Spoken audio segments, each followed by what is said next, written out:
Today we're going to learn about teacher productivity. As we go through the slides, I'm just going to tell you what slide we're on, that way you can keep up with the voiceover. Formative assessments on slide 2. Throughout this lesson, I just want you to think about the things you already know, you already knew before this lesson, and the things that you didn't know before this lesson as you hear me talk about what teacher productivity is. I also want you to write down ideas throughout the lesson that you want to use in your classroom to improve your teacher productivity. Slide 3. What is teacher productivity? Teacher productivity is how a teacher is productive. This includes the tools you use to be productive, having good time management skills, using your time wisely, and being prepared and organized. Moving on to slide 4. Why is productivity important for a teacher?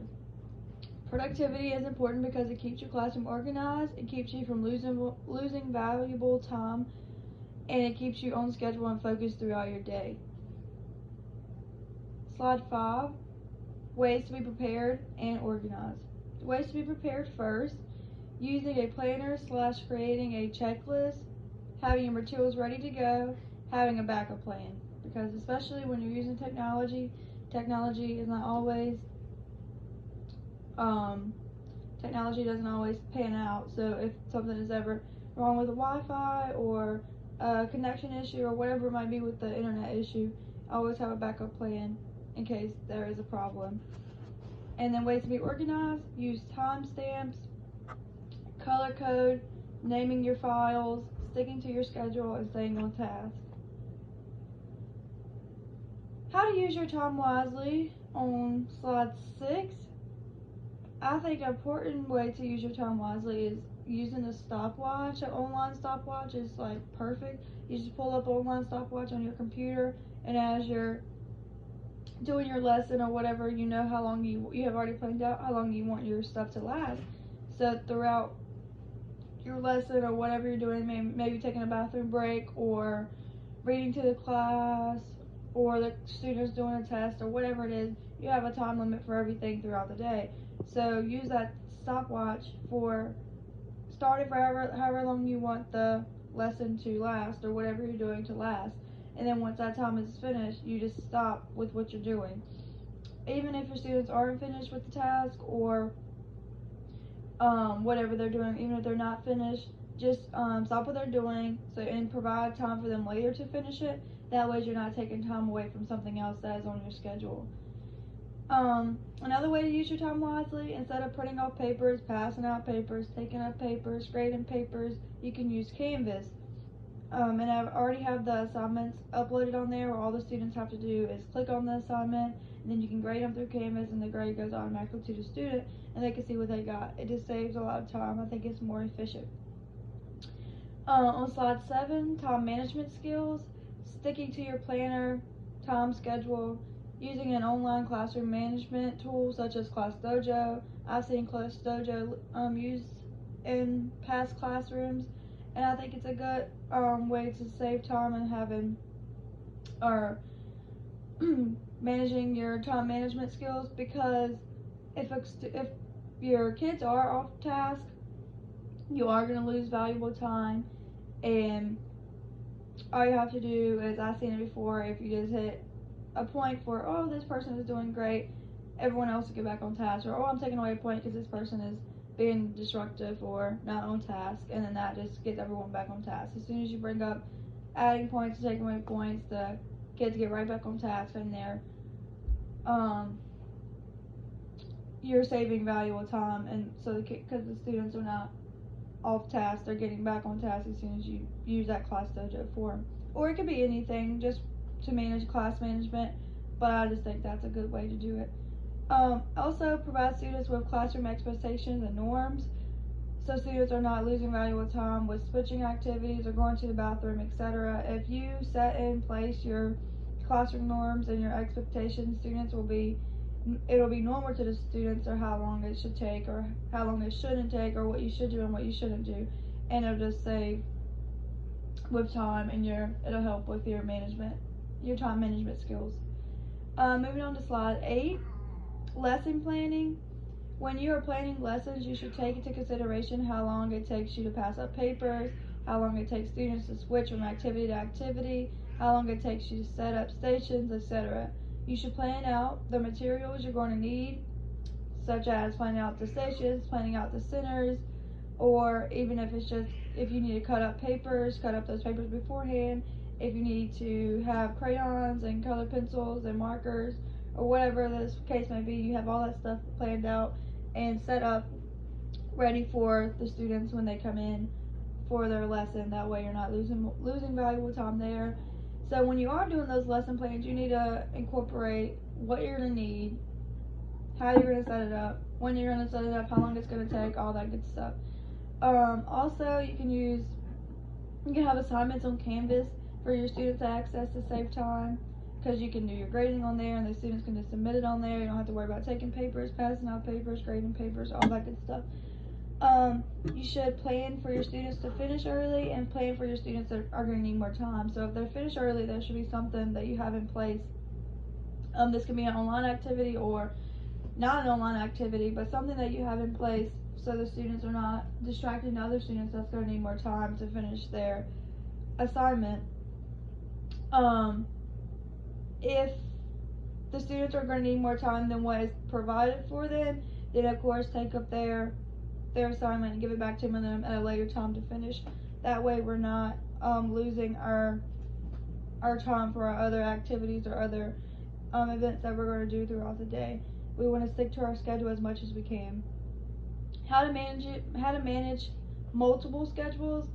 So for example, if you have a lunch schedule, an encore schedule, and you have your event schedule for afters class, so tutoring or whatever it may be that you're doing throughout the day for all your events and all your calendars. If you have multiple schedules or calendars, you can create a master calendar. You can do this through Google Docs. You can create a master list of events and activities and other things going on throughout the day. And as you are creating the Google Doc checklist, you should include the time of everything in order, so you know what to do first, what to do next, what to do next. That way you're sticking to your checklist and you're making sure you're not forgetting anything in all your calendars. You're not having to look through multiple calendars. You just have that one calendar to look at, and it's just more efficient and helpful so you don't forget things throughout the day. When it comes to grading on slide 10, using online grading I think is a great way to save time and be productive. Hint, hint, going along with teacher productivity. Canvas grading, if you set up assignments on Canvas and have the students do them, they can submit them on there and you can just pull them up through your Canvas app and grade them through there, and the grade goes straight to the student. They don't have to wait for the grade. As soon as you graded it, it goes to them. Using Google Classroom is kind of similar. You put the assignment on there and then you grade it on the same Google Classroom form. So whatever you're doing, just let the students know. Pick one, go with it. That way it's normal for the student. Sticking to those classroom expectations and classroom norms. You want it to be normal for the student. That way they know what to expect throughout the year. Google Sheets will help you keep track of your students' grades and on different assignments. So say they get 80 on their math test and 100 on their reading test and a 77 on their social studies test. Well, you have the grades on this spreadsheet, and then throughout the year you see how much they improved or what they need to improve on before the end of the year, and it just helps you know where to go from for your next lesson and your future lessons. On slide 11, we're going to talk about learning management systems. I've included Google Slides. Google Slides is a great way for you as a teacher to present information and also as the students to work together to present information. So say the students are working together on a project and they need to all pitch in and help. Well, this is a great way because as one student is working on one slide, the other student can be working on the other slide, and they come together and present the information, maybe to a whole class or just to you as a teacher. But it's just a great way for you and the students to present information to the class.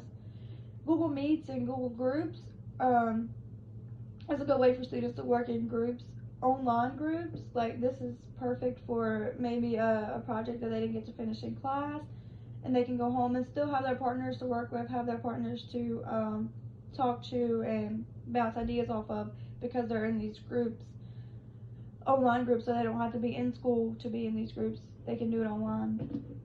Google Docs is a really good way for learning management systems, just because all students can collaborate on the final product before they submit the final product, so it's not all the students are doing all the work.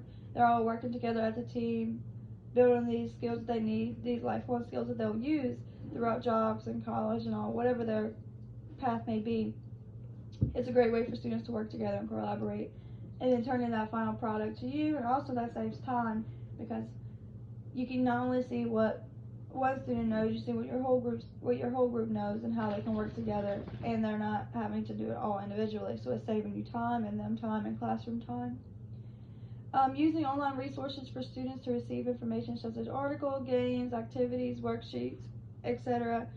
So you just having, instead of them reading the book or printing off the article, you just have the article where they can look it up online, or having online games for them that is related to the content that they're learning, worksheets, etc., whatever that may be, just having access to it online to be more efficient. And of course, always have those backup plans. On slide 12, what does teacher productivity look like inside the classroom?